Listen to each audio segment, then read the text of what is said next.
Naon wae peristiwa atau kejadian panganyarna anu janten sorotan di Indonesia katut di dunia.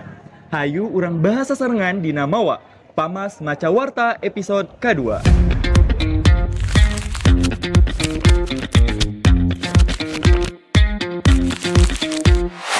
Sampurasun wadia balad Pamas.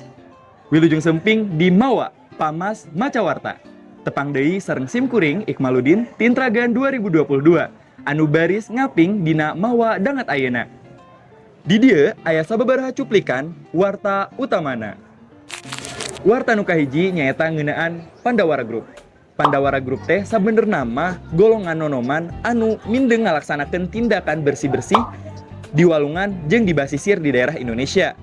Sawatara poe katukang, tepatna dina kaping genep dugi ka 7 Oktober 2023, rombongan Pandawara Group teh ngalaksanakeun aksi bersih-bersih di basisir Cibutun, Loji, Kabupaten Sukabumi. Tapi samemehna, loba omongan ngeunaan panolakan Kepala Desa Sangrawayang Muhtar karena aksi bersih-bersih ieu. Panolakan eta teh viral dina sosial media, tapi kejadian eta teh langsung dibantah ku Sekretaris Desa anu jenenganna Dede Mulyadi. Hal eta kejadian kumargi ayana miskomunikasi. Tapi ayeuna sagalana geus jelas.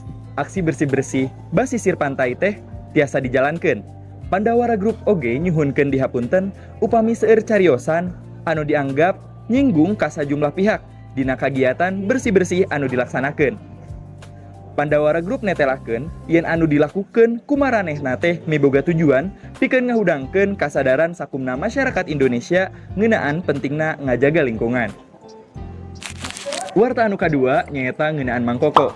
Dina 4 Oktober tahun 2023 kamari, urang sadaya ngenang salah sawios seniman Sunda anu jenenganna Mang Koko. Koko Koswara atawa anu katelah ku sebutan Mang Koko teh mangrupakeun salah sawios maestro dina widang seni musik Sunda karawitan. Karya-karyana henteu leungit ku waktu jeung asup ka sadaya umur, ti kawit budak leutik, rumaja dugi ka dewasa. Usaha jeung tekadna anu kuat pikeun ngamajukeun seni musik Sunda ngajadikeun Mang Koko bisa leuwih dipikawanoh ku kalangan seniman Sunda atawa seniman-seniman sejena.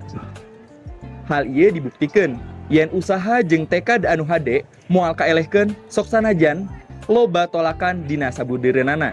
Wadia balad Pamas, warta mengenang seniman Sunda Mang Koko tadi sakaligus janten pamungkas dina mawa dangat ayeuna. Wilujeng tepang deui dina mawa-mawa salajengna. Sim kuring Ikmaludin Tintragan 2022, amit mundur amit mungkur. Hatur nuhun. Wassalamualaikum warahmatullahi wabarakatuh.